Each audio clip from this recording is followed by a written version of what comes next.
add some ghee in a pan. We are making a quick Haleem. We are going to add some garam masala, cloves, cinnamon, pepper, cardamom, kabab chini, jeera, shai jeera, til seed, all of them. Okay, don't worry, just fry a little bit in the ghee. And now here I've got rice, moong dal, dalia, masoor dal or chana dal, and add all of these also. Slowly roast it in the ghee. Roast it like this for around 4-5 minutes and you get a sweet aroma. That is when you're going to put this in a blender and make it into a kind of a coarse powder, after which we're going to cook the meat first and then we're going to show you how to make this Haleem.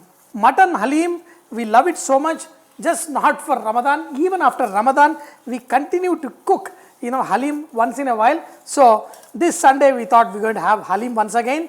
So here is all the dals that are getting nicely fried. After you slowly fry them, just let it cool down and put it in a blender and make it into a fine powder. But in the meantime, mutton is going to take time. So we're going to cook the mutton in a pressure cooker. Add some oil. We're going to add ghee later. In this, add onion. In this, add green chili. So this is a quick version. So here I love to add a little bit of ginger garlic paste, and I'm also going to add some coriander powder, some chili powder. Some people they don't add, but I love that chili powder. That gives very good color as well as taste to my Haleem. In this, add mutton pieces with the bones. In this, add water. I want to add the water just to cover it, and now put the lid on. Normally we cook like 4-5 whistles for the mutton to be nice and soft, but this time you're going to get the 1-2 whistles. After that, put it on a slow flame and let it cook for at least half an hour, and the mutton will be fully cooked and you will be able to mash it. Meanwhile, the dals and the masalas, I'm going to make a powder out of it. Now after like couple of whistles, now you got to see the mutton. Look at this.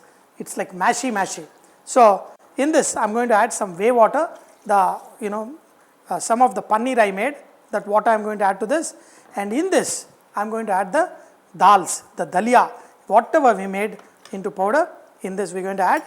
Do not add the entire thing, just how much you need. And we're going to let this cook. This will slowly thicken and your Haleem will be ready. So once this thicken, much of the moisture will be absorbed. Then, the meat, it will get mashed. We're going to use a wooden spoon to mash this and it will be done. But once you add to this, keep mixing it because you don't want this to form any lumps there. So slowly, in like 10-15 minutes, this will become thickened, and that's when our Haleem will start forming. In this, add salt. Cook for another 15 minutes. Very fast and quick and instant Haleem. Now, in this, add ghee also. I've already added some before, but this ghee will make it very smooth, especially when you eat it. So you will be wondering why they add so much of ghee. You will be seeing that most of the times, some of the ghee will be floating on the side. That is to make sure that you enjoy this. And look at this, all gooey, and this is perfect. And I made it the way we like it. You can adjust the masalas, regular masalas, the way you want, and this is ready to serve. Haleem, wow, when you eat this, this is so rich and nice. Sprinkle some brown onion, some nuts, and also a lemon. For the mutton biryani, I'm going to put this nalli and mutton into a pressure cooker and I'm going to cook it separately. This way, we are in a little bit rush. We want to make the biryani faster. So add some ginger garlic paste, add salt, add water. In this, add whole garam masala. Put the lid on and let it cook for at least 4 or 5 whistles till the meat is nice and tender. So we're going to quickly fix the biryani, and I'm telling you, this Pakki style of biryani also will make it really excellent. Since I added garam masala directly into the mutton, I'm going to add oil here and start off with onions. The more onions you add, your biryani will be good. in this, add slices of onions and also add some salt, because we added again salt in the mutton. Just add little and then fry the onions till they are slightly golden. Add mint leaves, some coriander also. By habit, I want to add a little bit of ginger garlic paste also. In this, add green chili and the masalas. If you want to add, you can add biryani masala, but here I am using chili powder, coriander powder, cumin powder and garam masala. And in this, I am going to add the tomatoes. So, today we are not going to add curd. So, without curd we are making the biryani. Just mix all of this. In the meanwhile, the mutton will be done and we are going to add in this, and then I am going to show you how wonderful and simple this biryani can be. Add salt. The water is like sea salt water. In this, add the oil in which you fried the onions. Not too much, this much. Oil should be good. And we are going to add the soaked basmati rice in this. Cook this rice till it is almost 90% done, because the meat, we have already cooked it till it is almost done. So, once you add the rice in this, just mix this water once and we are going to let this rice cook. Here the onions. Now in this, add the mutton that has been cooked, and with this masalas, the meat will get all the flavor. This is the very easiest style of making biryani. The mutton I am going to sim. The rice is almost 80% done. By the time we put the entire rice on top of this, it will be 90% done, because now the rice will cook very fast. You need to be very careful. So look at this, sprinkle all the rice. Beautiful. So the way I sprinkle the rice, a lot of people they ask me, how come your rice is so fluffy? Because look at the way I sprinkle the rice. So once you sprinkle the rice like this, the rice will come out nice, and that little oil what we added while we are cooking the rice, that will also make this rice beautiful. Add some ghee, add some chopped coriander, squeeze in some lemon juice, and I am going to add some rose water. So rose water also, little. This will give this mutton special flavor. Put the lid on, and this hot water here, just put this on. So biryani, the quick and easy version where this is idiot proof. Anybody, even kids can do biryani so much easier. This, leave it like this on a slow flame for 10 minutes and then switch it off. So now look at this bread. I have already fried it, and here is the sugar syrup which I am soaking it. Almost all the sugar syrup is over. All you need to do is cut the breads. We use different kind of breads. Cut the pieces of bread and let it dry. When it dries, the bread will come nice and brown in color and it won't absorb oil. So now, fry these bread pieces till it is golden. When the bread is nicely fried, try to get rid of all the oil, excess oil, and put the slices of the bread in the sugar syrup. Look at this. Slightly, not like gulab jamun syrup, it's slightly little less thicker than that. Now let these pieces soak here. In the meanwhile, I'm just going to add some raisins, cashew nut, almonds, and fry here. Look at them.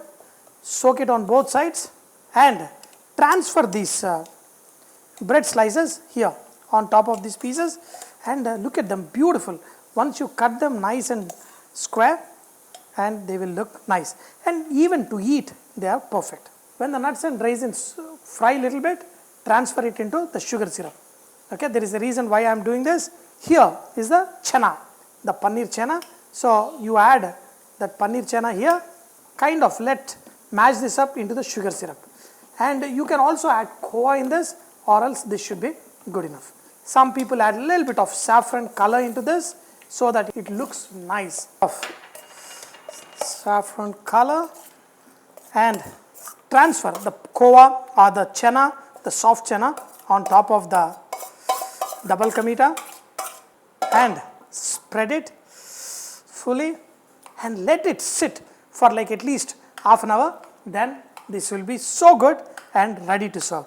Then later, we're going to pull these pieces and serve. Look at this. Some people love it like mashy, and we're going to let this rest. And when the biryani is ready, when the Haleem is ready, we're going to serve it. So we have a big ding chick, and this one we're going to use it to mash our Haleem. So the meat that is there, it has to be kind of mashed up, and the threads from the meat grain should fall out, and only then you will get that Haleemi look. Dals, everything is perfectly cooked. All you need to is just mash it up like this for another 10 minutes. So no matter how fast you try to do, it's going to take 1.5 hours for a good Haleem. So look at this, all the, they heat it so much, even the bones, kind of get mashed, and we'll get this beautiful Haleem in no time. Ready to serve? First with Haleem, then with biryani, and then with double ka meeta. Haleem, anytime. It doesn't have to be Ramadan, even after Ramadan, before Bakrid, or any Sunday. With the family, just make this Haleem, and this is like just off the stove. Very fresh, very hot. And the thread, like the mutton in form of threads and all that. What do you say? It's super rich. Super rich. No, super rich. It's super delicious. And nice. This will make you fall in love again, isn't it? It is so good. I'm telling you, this is Haleem is best. Why to wait for Ramadan? Yeah. Once in a month, just make Haleem and enjoy. This is so good. Wow. Little bit of work, but amazing, delicious. Biryani, and God, you have to see. First, always, get the mutton pieces. And Queen Victoria is on a hunt for nalli bone. Where is okay? You got your chop first. Yes. Chop, another chop, baby.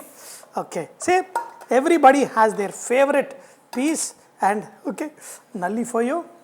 Then get this beautiful rice. This one we kept it without saffron and all that because we added tomato. And I'm telling you, usually when it is biryani, we both get selfish. You get your own plate kind of look she'll give me. But today, for the camera, she's being very nice to me. So the biryani and the meat is also nicely cooked. We cooked it in pressure cooker.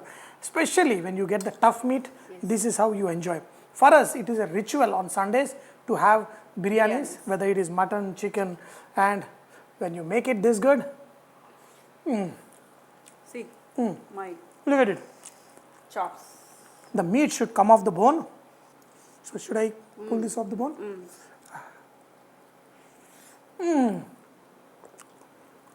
All I tell you, friends, when you eat best of the best food, you got to ding chicka ding chicka ding chicka ding chicka ding chicka ding chicka ding.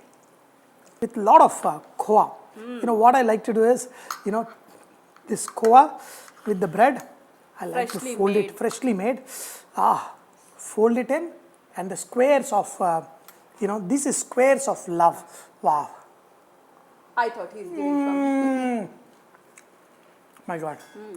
Crunchy, juicy. The bread, there is a slight crunch, but the softness, the love in the bread is so amazing.